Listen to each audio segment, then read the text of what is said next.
And now, unlock the answers behind intriguing mysteries. Discover the facts within today's misbeliefs. Reveal what the mainstream media isn't telling you. Crack the pyramid control system. Unplug yourself with Max Maverick on Revealing Talk Radio. This is Decrypted Matrix.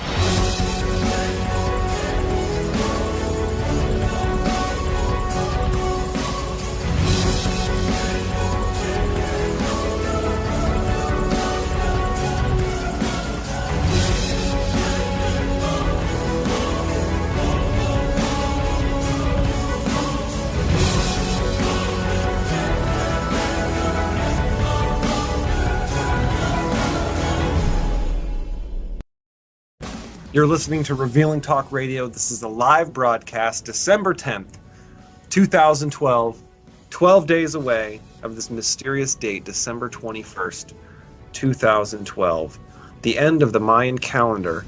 Have you seen any signs that the apocalypse is right around the corner? I'll be honest, I've yet to see anything that leads me to believe that December 21st will be much different than any other.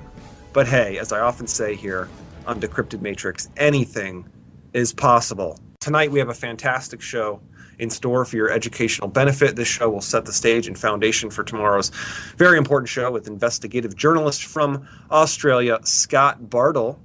Scott has been working on a really cool project, an awesome and thought-provoking documentary. We're going to be talking to Scott tomorrow about corporations masquerading as government in Australia specifically. Scott has an awesome program called What the FUQ, Frequently Unanswered Questions about the Australian government. Very thought-provoking documentary here by Scott. He is questioning the government, explains and talks in detail on why we should question the government, can provide guidance on preparing notice and demand to validate government authority. This can get to be technical stuff. I mean, let's be honest, folks. The system makes it difficult for you to be able to figure out who is in control, who is running the show, who is pulling the strings. It's the guys behind the guys behind the guys. You know, ultimately, we know it's the banking families, the corporations. But who is playing the man behind the curtain? The Wizard of Oz. And so Scott Bartle has, distinct definitions and delineations here between what seems to be just two governments, or maybe one. Distinctions between terms like lawful versus legal, two totally different terms apparently. Stuff like, how millions incriminate themselves within this system without even knowing. You get the evidence for yourself. You can do a simple test of a government department, a quick and simple questionnaire, if you will, of anyone in government, find out who they are really working for. So these, Scott can provide, his site is truth-now.net. You can watch a quick trailer of the show, of the documentary he's been working on. Governments and corporations, are they masquerading together? Is government actually a corporation masquerading as this legal entity? Scott sure seems to think so. Got ways to validate the federal government. He's got letters that you can send in that have vital questions, how you can test your government. Is law really law? If pretend laws exist, how would you know? And what compels a government to answer your question? So what makes a government validate their entity? In what capacity can you act? Scott says the first question to ask any government employee, whatever their role, is basically, in what capacity do you act? There's ways here to question whether the Constitution of Australia is even valid. Is Australia a self-governing colony or an independent nation?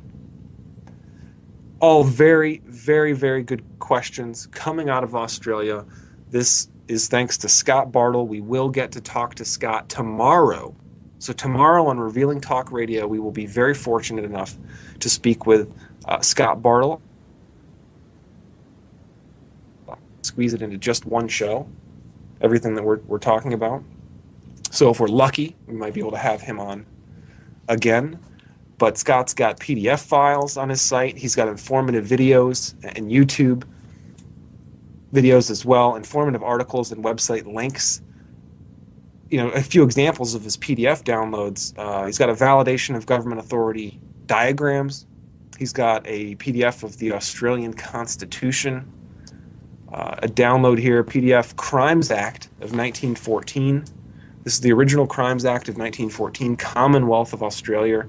See the definition of a Commonwealth officer. See also penalties for personating a Commonwealth officer and the passing of a seal as a public seal. He's got this document, How to Win in Court. Truth Now challenges every avenue, statute, or precept that might result in your invitation to attend court. Thus, you should never, ever be in a pretend court. If, however, you choose to go, this document is essential reading. In plain, straightforward language that anyone can understand, you'll learn the rules, discover things you never knew, and above all, learn how to win. So, notice to the world. This notice was delivered to the Office of Private International Law at The Hague. We the people, the flesh and blood inhabitants of the several nation states on the continent of North America, known as the United States of America, hereby declare and give notice to the world herewith that. So this is an official notice, apparently, that's gone unrecognized for a long time. Verified warnings from the U.S. presidents about invisible government. So this is not new news, really, folks. This is stuff that Decrypted Matrix has been talking about in tandem for a long time. There's an article up on decryptedmatrix.com right now that talks about the United States Code, the history of the United States. It's a corporation. It's actually the result of what was originally the Virginia Company. The Virginia Company was started by the British colony. It establishes the Virginia Company as the original United States, a corporation under control of the British Crown, funded. So the United States Code talks at length about how individuals really own no property. They lease property from the government. Everything is, if you're participating in this system, you're acting as a corporation. It takes a human, a flesh and blood human, a natural human, natural citizen, and corporation. That corporation is represented on paper as all caps, all capital letters. This is how you can tell on any government document whether you've been converted to a corporation or not. See, corporations can only talk to each other. They can only interact with other corporations. So the system gets you to voluntarily give up your representation as a natural human. And for the court system, you go and pretend to be this corporation without your knowledge. The system tricks you into giving up your rights and agreeing that you represent this corporation entity that is in all capital letters. So my corporation is Maximus Maverick, property of the state, social security number provided. But this is all provided actually by the International Monetary Fund, which acts under direction of the UN. So the global governing bodies dictate who is allowed to buy and sell and work, be employed. To do any of these things, you're actually giving up your rights as a natural citizen, and you are agreeing to behave as a corporation. Driver's license, title of any property, your home, your trailer, your second home, when you fly on a flight, anything that you participate in, you're agreeing to be your government represented self, which is actually a corporate self, which is not the human that you are known to be. So this is talked about in my past episode, the straw man concept, how the system owns you, the concept of the straw man. So do a search on decryptedmatrix.com or in the archive. It's explained to you in a bit more detail. There's even some links and connections to the Wizard of Oz. The Wizard of Oz has many subtle references to what we know of as the New World Order, the Illuminati, the Jesuits, the Hidden Hand, the Shadow Government, the Bilderbergers, the Trilateral Commission, the Council on Foreign Relations. All of these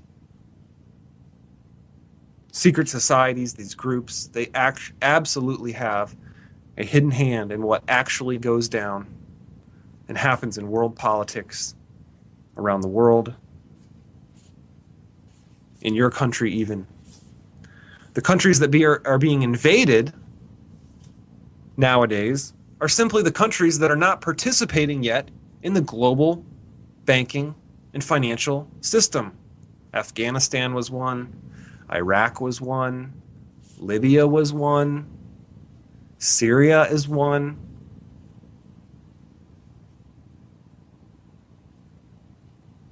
All the countries, Iran, guess what? They don't participate in the central banking system. All of these countries that are being labeled as a threat are being set up to be changed. Democracy needs to be added to the equation. What they really mean is that a centralized banking and financial control system needs to be installed. So, without further ado, we do have a very special guest tonight, a gentleman that has become a good friend of mine over the last few months.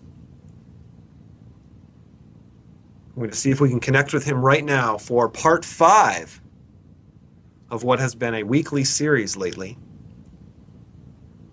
Stand by. I'm going to see if we can make this happen.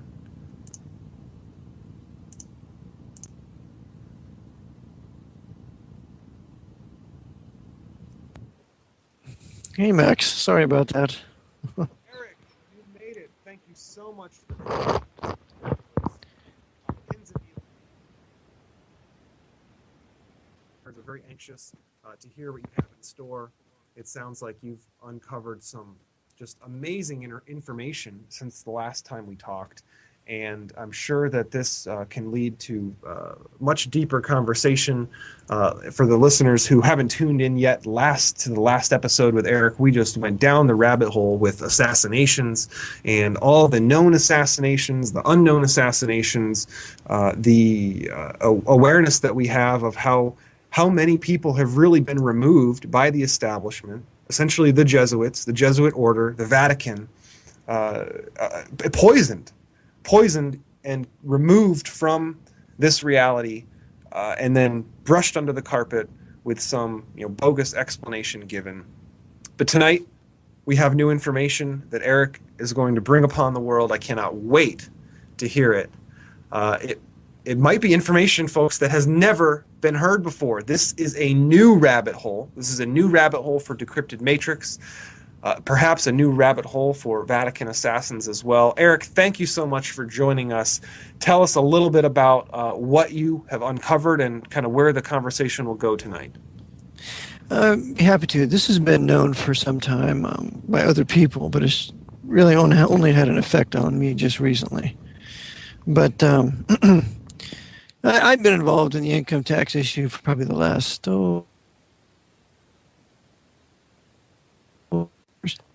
and it was always the question of, why jurisdiction of the court when they would say, the Constitution has nothing to do with this. That's what the judge would say. And so, many people have said, well, it's a maritime jurisdiction, or it's an admiralty jurisdiction, or something like that. But the fact of the matter is, and I was made first aware of this with Randy Lee and his Jural Society in his book of the Hundreds. What we have in America today, since March 6, 1933, is a state of declared national emergency, and the government is under what's called military government. It's not martial law, it's military government. And this is when it has been declared that the people of a district are enemy combatants and military government is fitting for it. And the book that's the masterpiece of this, and I recommend all your listeners to get it, it's not too expensive, it's entitled Military Government and Martial Law by Berkheimer. His name was William E. Berkheimer. He was a major in the General Staff of the U.S. Army. And he first wrote this in 1892, but then the third edition that he wrote was 1914. And I maintain this is the greatest treatise on military government and martial law that's ever been written. It's 600 pages. It is 600, almost 700 pages with index. And it tells you the difference between the military jurisdictions of military government. Eric, hang on to that thought. We're going to get cut off to a break here. We're going to finish that as soon as we get back. Decrypted Matrix. Eric Jon Phelps. You're listening to Revealing Talk Radio. We can't pay you for sharing and tweeting us on Facebook and Twitter, but we will love you for it. Find links on our website at revealingtalkradio.com and follow us today. This is Matthew Cooper from the Positive Control Systems Show. All behavior is communication. Tune in and learn how to properly communicate with your family and everyone around you. Join me each Wednesday at 11 p.m. Eastern, 8 Pacific, right here on Revealing Talk Radio. G'day, this is Timmy from the Timmy Down Under Show. I'm an Aussie bloke keeping it real on the Gold Coast of Australia. Check me out each week right here on Revealing Talk Radio. We've got the Aussie perspective. I'll be here waiting for you. If you've ever wanted to host your own talk show, Revealing Talk Radio, the world's newest premier radio network, has an opportunity for you.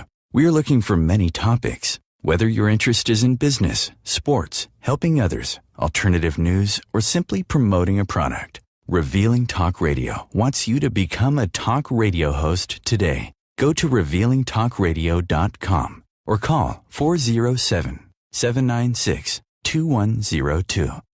You're listening to Revealing Talk Radio.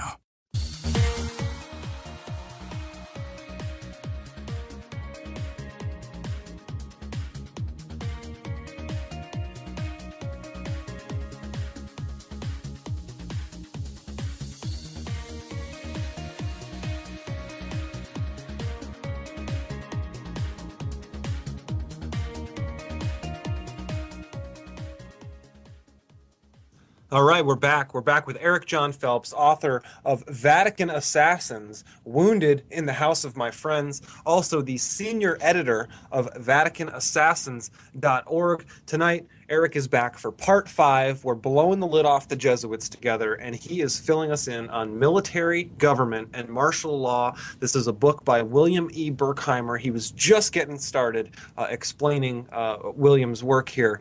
Do go ahead, Eric.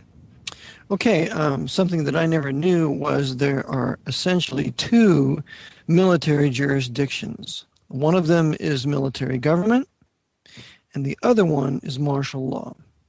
Now, I'll read a little bit from these excerpts here. In the introduction here, it says, military jurisdiction is treated in the following pages in its 2 branches of military government and martial law. The former is exercised over enemy territory. So military government is exercised over enemy territory. And the latter, martial law, over loyal territory of the state enforcing it. Number two, the enemy territory over which military government is established may be either without the territorial boundaries of the dominant state or comprise districts occupied by rebels treated as belligerents within those boundaries.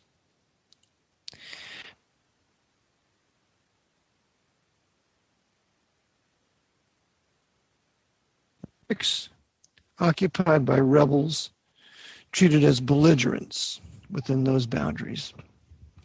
Well, I maintain that on March 6, 1933, when FDR issued his proclamation, when he issued that proclamation, a banking holiday, quote unquote, that is when he exercised emergency powers from the Constitution as commander-in-chief, and a commander-in-chief is military.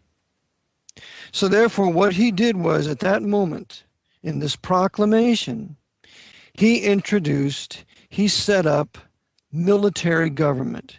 And military government is de facto.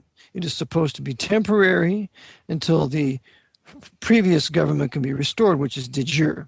Now, the de jure government of the United States was in effect at that time, and that passed from the 14th Amendment, where it reversed the origin and character of U.S. citizenship, made U.S. citizenship primary, made state citizenship a privilege. But, that wasn't good, but at least they still had the common law. They had gold in circulation. They had silver in circulation. They had common law rights, common law federal procedure.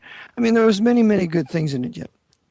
But in 1933, remembering that in 1929, the Jesuits orchestrated the stock market, the guy who encouraged all the American farmers, most of them white Protestant farmers, to invest in the stock market, in the Pope stock market, was Knight of Malta John J. Raskob. John J. Raskob was one of the heads of DuPont and GM. He is the builder of the Empire State Building. John J. Raskob was really the overseer of Lucky Luciano. If you read the last will and testament of Lucky Luciano, he tells you that he went to Raskob's mansion and visited with him. So John J. Raskob was a powerful Knight of Malta, very much involved with the Democratic Party, builder of the Empire State Building, encourager of the farmers to get involved in quote-unquote investments on Wall Street, so that when 1929 would come, and the market would crash, all these people would be driven to desperation. It is a desperate time. The crash was caused by an Irish Roman Catholic named Joe Kennedy and two other Irish Catholic short sellers. So the Irish Catholics' foment caused the great stock market crash in 1929, and it will last for 10 years. It will last from 1929 to 1939, at the time World War II begins to start in Europe with Hitler invading Poland. So with this happening in 1932, we're having the deepest part of the crash. There are bread lines. We have, during the Great Depression, a total of 10 million Americans that are going to die. And we're never told that. So who fomented the stock market crash? The Knights of Malta. Why? So that they could bring the solution to this crisis. And the solution to the crisis was FDR. Remember, FDR is a creation of both Raskob and Al Smith. Al Smith was a powerful Knight of Columbus. He was the governor of New York at one time. He ran for presidency in 1928.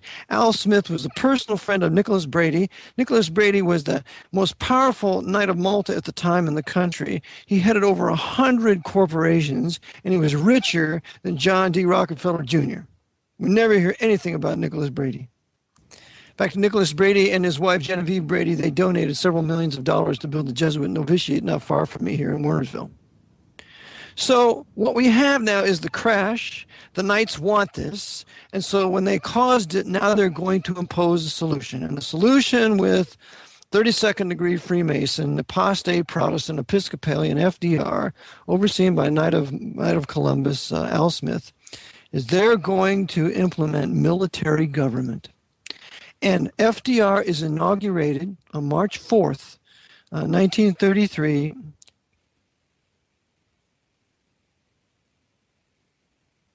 Emergency Powers Proclamation. Proclamation is issued from his war powers that the Constitution has for the president as commander-in-chief. This proclamation has never been rescinded. And I have a document here from the Congressional Research Institute that says Congress cannot terminate this proclamation. In 1950, Dirty Harry Truman, the one who caused the detonations in Japan, the on-ground detonations when Japan had already offered to surrender some 6 weeks before it happened to the Russians, he passes in December 16th, 1950, an emergency war powers declaration that's a result of the Korean conflict. And so now with this emergency powers declaration, war powers, we now have complete emergency war powers under this military government. And from now on, from Korea on, the Congress will never declare war. And the reason why I'll never declare war is because there's no need to. We're at war. We're in a continual state of war. That emergency war powers proclamation of Truman carried through the Korean conflict to the end of 1953. 1954 starts to begin in Nam with the Saigon military mission, with Lansdale and those other criminals working for Spellman. And so they're going to prosecute the Vietnam War under this war powers declaration of Truman in 1950. And it's never been rescinded. And it's renewed by the president every time they're inaugurated.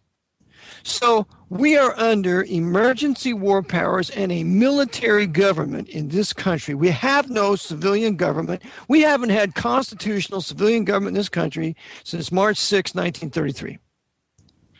Nobody that I know were born after 1933. We've never known what it means to live under constitutional government. Yeah. So that's where we are. And when I was at this recent court trial for some of my friends that were found guilty, husband and wife, in Kansas City, I watched the entire procedure. And it was very interesting. The flag that was being flown in the federal district court in Kansas City in courtroom B with Judge Whipple and the prosecuting attorney, the prosecuting attorney for the government was a guy named Daniel Nelson. What they were doing is in this court, the flag that was displayed was the typical American flag with no gold fringe on it, the Title IV flag. But it was draped with a gold cord on each end having gold tassels. That is a military color. That's telling you that the Republic of the United States is under military government. That's what the flag is saying. Yep, I've heard that. The gold tassels are they're not there by accident, and they are of course, they're not there for pretty. Yep. They're not there for pretty. This is the court of law, and the flag is telling you what law is enforced here. And the law that's enforced is a military jurisdiction. It is a civilian court. It's an Article III court.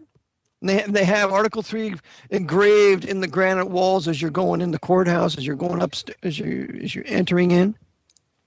And it's the courts are created by the Constitution and all inferior courts, but it's Article III court.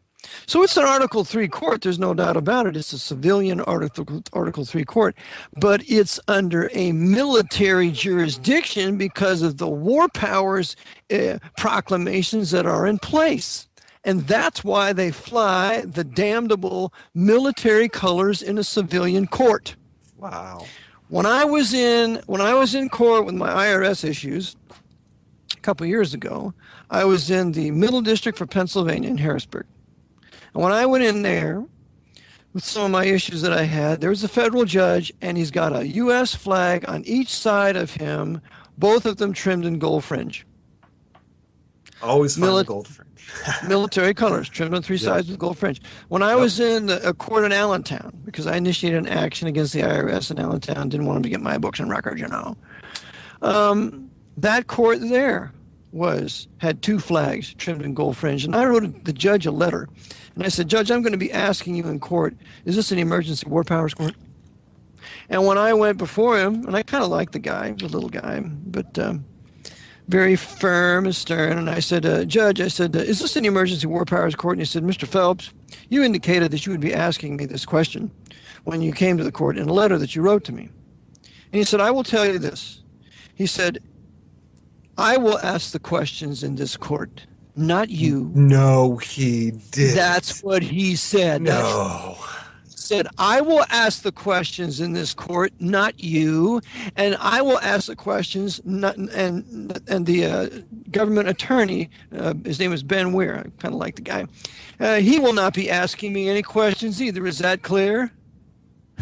Wow. Well, he drew a line in the sand for you, didn't he? He made his presence and authority known and rubbed it in your face just a little bit. Of course, because he's an agent for the military government, and a military court can do that.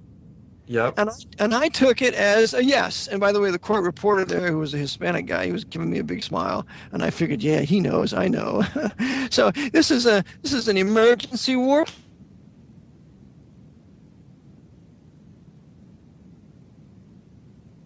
The names, and the names that are always there in an action, be it civil or criminal, are always in all capital letters. Yep, every time. And that's a military process. It's a nom de guerre. It's a name of war. It's an all capital letters name. You got the military flag there. And let's go on with a couple other things. In a military proceedings, you cannot have counsel of your choice, as you used to be able to have in common law. Oh, really? You have to have an attorney. That's right. Because in common law, there was a time when you could just have your next of friend to be your counsel. You didn't have to have an attorney. Oh, but now it's got to be someone approved by the court. Someone who's got to have an attorney. That's right, because you see, that's a maxim of military jurisprudence. If you go to a martial court in Washington, D.C., where they're flying their martial flag, the only attorney that a defendant can have is a JAG attorney. He can't have the next of friend because it's a military procedure, just like the military procedure in a civilian court. That makes perfect sense now. That makes perfect sense, yes. Now let's go on to another one. You're going to love this. In a common law court that we had for centuries, okay, the jury had the power to decide both the law and the facts. So if it's a law that requires you to, kill your grandmother, and this guy has been brought to court because he didn't kill his grandmother, why, the facts prove he didn't kill his grandmother, but the court decided, that's a bad law. We don't think that law of killing your grandmother is a very good law, so we're going to nullify the law and we're going to let the guy go free. That's called the power of jury nullification. That's where the jury sits in judgment of the law as well as the facts. That is a common law 12-man jury handed down to us from Magna Carta, all right? In a military court, the military juries do not have the power to judge the law. They only have the power to judge the facts. Are we still connected? Oh, yeah. Keep going, okay. Please. Yeah, okay. Definitely.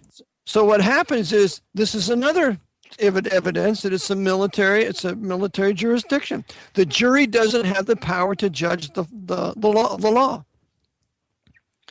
And the judge has all this discretion, where in a common law procedure, he doesn't have that kind of discretion. 50% of all the judge's decisions are subjective. Okay? Makes sense. Yep, totally makes sense. Yep. So, and the purpose of the court now is to keep the peace for the conqueror. The conqueror is the president. The conqueror was FDR. And every president thereafter is the conqueror. He has conquered the people. And by the way, on March 9th, 1933, 3 days after this proclamation, the Congress amended the Trading with the Enemy Act, and it actually, in effect, made every American citizen an enemy combatant within. I've seen this, yes, agreed. Okay, because get this now, military jurisdiction of a military government cannot be established over anything other than enemy territory and over enemy combatants. So they made all the states enemy territories. And does this not make sense? Because has this government not been waging war on us ever since? Because that's what you do when you're afraid of your people and you're afraid of the power that the people have if they knew what you were up to. That's correct. So. And you see, this is the whole bit behind gun confiscation. They want to take the guns from the enemy combatants, the belligerents, that they made them such in March of 1933. Yep. Because shortly after that, they took our gold. They made it illegal for us to hold gold, of which the Constitution says no state shall make anything but gold and silver when a tender in payment of debt. The Republic. And then they refinanced it with paper securities, some of them being your birth certificates. All the birth certificates are securities. There's a monetary value attached to every stinking one of them. Yep. About $1 million. I've heard it's about $1 million traded on the stock exchange, and it connects back to the idea that the judges really only exist to settle a financial debt. It always works back into settling a financial debt, and they look at both parties and make sure that both parties have fulfilled their agreements, which ultimately end up being a financial debt. Well, that's part of it. That's not all of it. That's part of it, because it does have criminal jurisdiction, and a court of admiralty or equity, they don't have criminal jurisdiction. This military jurisdiction under military government has both criminal and civil jurisdiction. So it's the only thing that makes sense. The other thing is then they implemented an income tax, which is a war tax. And the war tax is to finance all the crusades of the Pope that this American military government's engaging in. And by the way, when the military government conquers the combatants, they can cause the people, the combatants, to join its military. It's absolutely crazy, Eric. They get us to pay for the war where they could afford these crazy tax us to death, make us pay for it. We'll be right back. Last break of the show. Vatican Assassins, Eric Jon Phelps. We'll be right back to Cryptid Matrix on Revealing Talk Radio.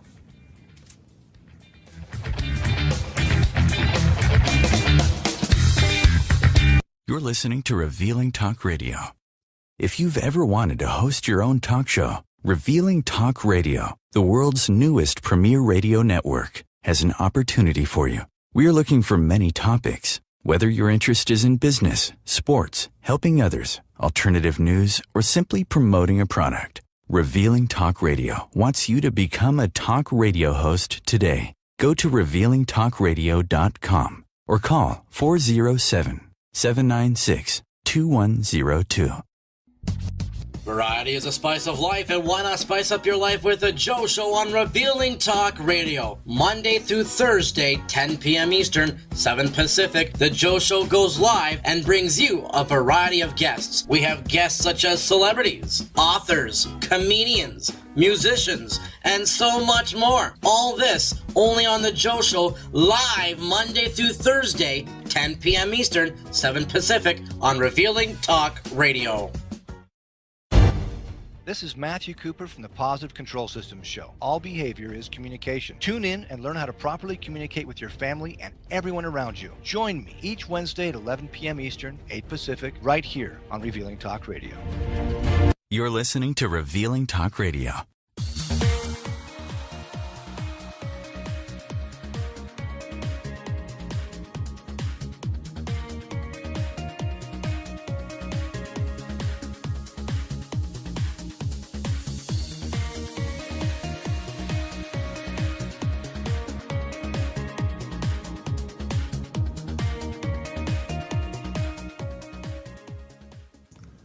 All right, we are back. Eric, we have got 15 minutes left. Time flies when you're having fun and blowing minds, but we'll try to get through it. I know you have a ton more that you probably wanted to cover. We'll see what we can cover here in the next 15 minutes. This is great stuff. We're just talking about military jurisdiction, military government, and how they basically have made everyone in the United States enemy combatants. They did it under the cover of night. I just found out today, confirmed by Eric Jon Phelps, that I, as well as you, the listener, are an enemy combatant of the United States of America. Do continue. That's exactly right. Okay, so I'm going to read a few more things from Berkheimer's work here. As far as principles are concerned, it says the Constitution has placed, and this is page 53 in chapter 2, right to establish military government. Paragraph 10. The Constitution has placed no limit upon the war powers of the government, but they are regulated and limited by the laws of war. One of these powers is the right to institute military governments. Then he has first over a conquered foreign territory, which is not us, but then it has second, paragraph 19, within districts occupied by rebels treated as belligerents.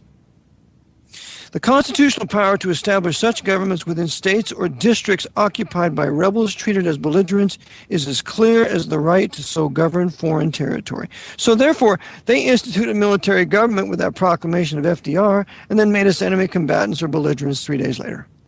Yeah, citizens. Now, enemy combatants. Wow. Yeah.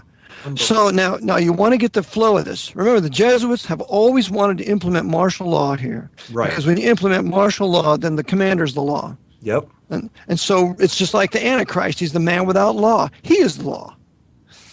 And what this is this is an interim period between having a de jure constitutional government and martial law. The in-between period is this time of military government. So that when the Jesuits finally implement their martial law, after they start causing a black-on-white race war, probably, and then implement martial law in the cities, right, all the tribunals have already been proceeding under military jurisdiction since no later than about 1950. How convenient. How convenient. It's all in place. It's all there, ready to go, ready for martial law. And remember, in 1934, there was a plot to seize the White House. There's a book titled by that name, Plot to Seize the White House by Jules Archer. And in it, he shows that there was a design to make Smedley Butler, the great Quaker Marine Corps general, two-time Medal of Honor winner, to make him a military dictator. Smedley Butler was approached by an agent for John W. Davis. John W. Davis was a high Freemason. He was also one of the original founders of the Council on Foreign Relations. He was another guy involved was Al Smith, the Knight of Columbus. That agent for Patrick Cardinal Hayes, the Archbishop of New York City. Yep. And then there was John J. Raskob, Knight of Malta, who causes the Great Depression. The same guy who coaxed the farmers to get into Wall Street, caused the Great Depression, builder of Empire State Building. It's the same Raskob who wants to make Smedley Butler a military dictator. And it's discovered at this time by a book written by John Roy Carlson called Undercover on page 360. He says that the purpose of the fascists was to implement fascist military rule and move the capital from Washington to Denver. And this is written down in his book in 1942. Now we understand the creation of the Denver airport. Wow. And moving everything to Denver. The formal headquarters of CIA is Denver. They've already moved it. Denver, Colorado Springs. Yep. It's just a matter of needing to move the rest, a formal move. Yep, largest known military base, underground military base in the world, supposedly connects to every other underground military base in the world, Denver International Airport. Absolutely crazy. That's right. That's exactly right. So that's why they built it. That's why and by the way, the one who helped in the design of the airport, I had in my PowerPoint, and the airport is set out, the runways are set out like a swastika, was Knight of Malta Leon Panetta. Yeah. The good old Secretary of Defense now. Panetta. Oh, man. Panetta. So here's the Knight of Malta there, and a darling of the Jesuits at Santa Clara University. He used to teach there. Makes sense. What we have. You were always bringing up the universities, the schools that these guys come out of, and the dots are all connected. Right. Now, the schools are the military fortresses of the Jesuits, and they just teach their students to go out and man their empire so they can run it for their benefit. That's why they have their schools. They got 28 of them. So what we have here is this interim period between the Republic and martial law called military government. And I maintain that the average American knows nothing about the fact that they're under military government. They're flying the flag of the military government all the time. In fact, I was watching some old movie. It was called Crybaby with what's his name? I can't remember that actor's name. He played in Pirates of the Caribbean. But anyway, that's an earlier movie. It's not a very nice movie. I asked to watch it for a little bit. But in that, where they're sentencing this kid to jail, the judge is sitting up there, and the flag is trimmed in gold fringe on all three sides. Yeah, that's a Johnny Depp movie. Johnny Depp movie, yeah. Yep. And I said, look at that. Because my wife, look at that. The flag's trimmed in gold fringe. They're putting it right there on the TV for you. Amazing. So it's... And what are you going to do about it? So here's what I advocate doing about it. I advocate getting on a jury, okay? Just do what you can to get on a jury. If you got to lie to get on a jury, because you're not really lying. Remember, lying to the enemy is not lying. Hey, Rahab. That's right. That's right. Hey, Rahab, where are the spies? Where are the spies, Rahab? And they went that way. She lied. Right? And the book of Hebrews commends her for it. All right? How about World War II? You got any Jews in your house? No. Well, of course I do. I'm not saying, yeah, I do. I hide them down in my basement. Just go down and get them. No, I don't have any Jews here. Just take a look. And after I hit them and the Nazis leave, the Jews, I help them escape and go where they're going. You see, I don't owe a criminal government the truth. I like that. I like that training. Criminal government the truth. They are criminals, and they've taken over your government, and they hate your guts, and you're a belligerent combatant in their eyes, and they want to destroy you. They want to fleece you for every dime you have, then they want to draft you and shove you in their military so you can go fight the Pope's crusades in Iraq and everywhere else in the world. That's all your purpose is to them. They're criminals, and you don't owe them the truth.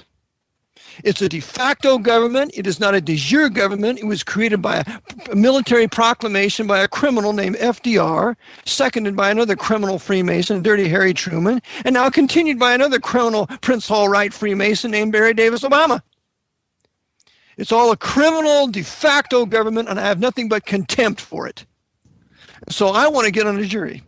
And when I get on a jury, the judge say, well, can you enforce the law as I give it to you? You have the right to sit in judgment of the facts, but you have to enforce the law as I give it to you. I say, okay, sure. I'd be happy to. Thinking to myself, you enemy criminal agent of this military government, I'm going to get on that jury, and as soon as I'm sitting on that jury, I'm going to decide whether or not those people are going to go free or whether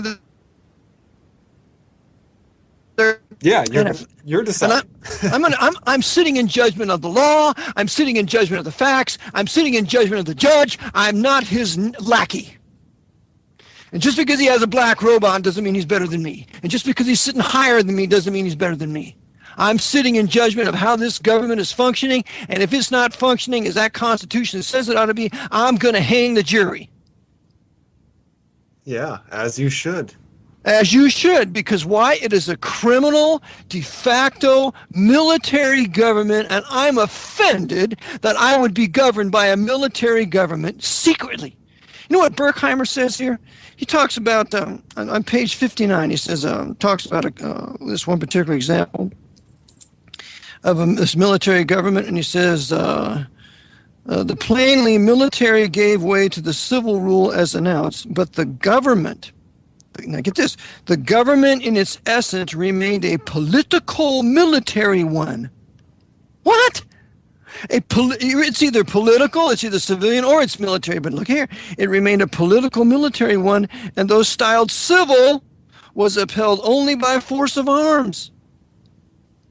Wow. That's what we got here. It's styled civil, but it's really upheld by force of arms. And by the way, it goes on to say that the conqueror, that's what he's called, the conqueror, it says right here, when military governments instituted in states or districts occupied by rebels treated as belligerents, political considerations will generally determine even more than when armies are on foreign soil, who the agents shall be to carry it into execution.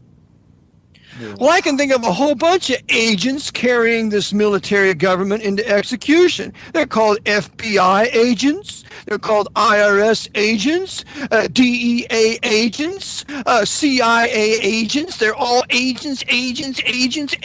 What, 26 gun-toting agents? And by the way, they're all packing guns, too. Ever wonder why an IRS agent comes to your house packing a gun? I didn't know that. No. Visiting mommy and daddy and the children, or a treasury agent coming to your house. They all got guns. How Wow. come? Visiting some poor woman nursing a baby, you're going to bring a gun in the house? Because they're agents of a military government. Wow. Macho men.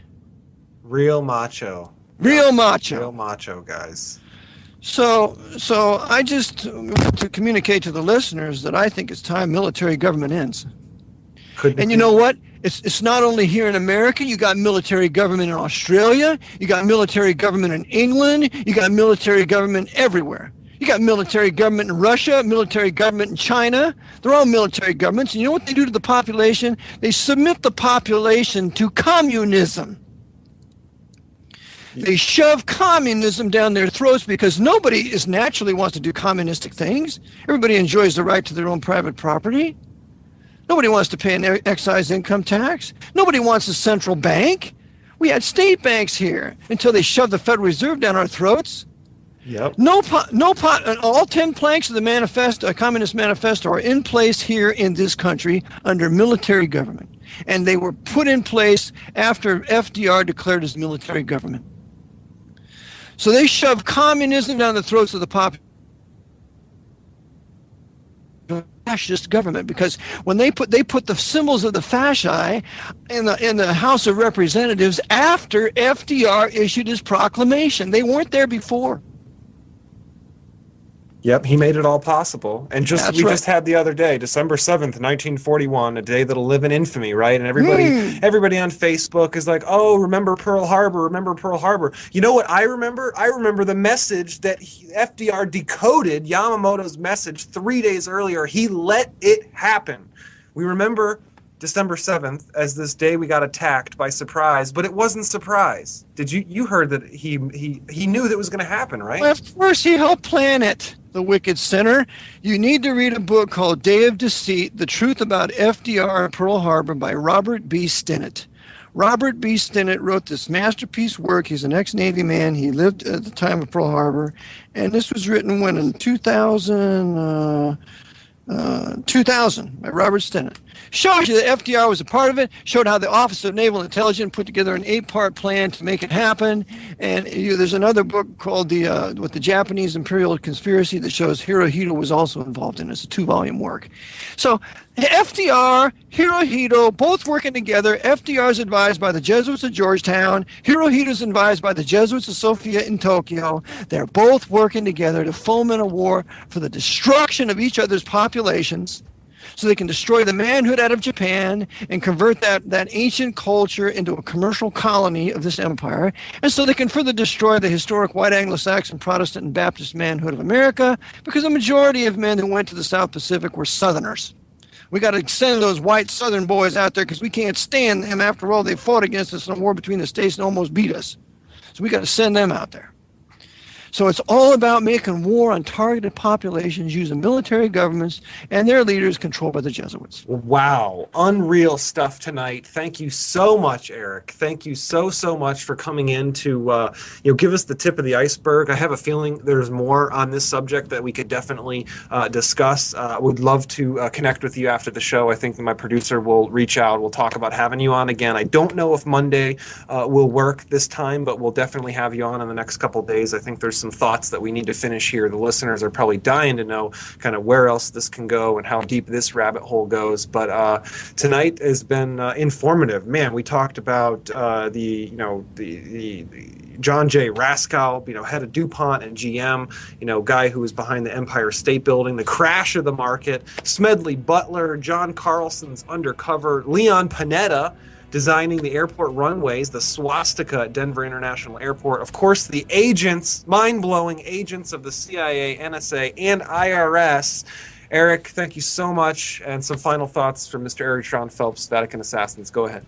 Okay, the Bible says, believe on the Lord Jesus Christ, thou shalt be saved. Call all men everywhere to repent and believe that Christ died for your sins according to the Scriptures, was buried and rose again. Thanks, Max. Thank you so much, Eric. Love to have you on. As always, buddy, we will talk to you soon. Thank you so much.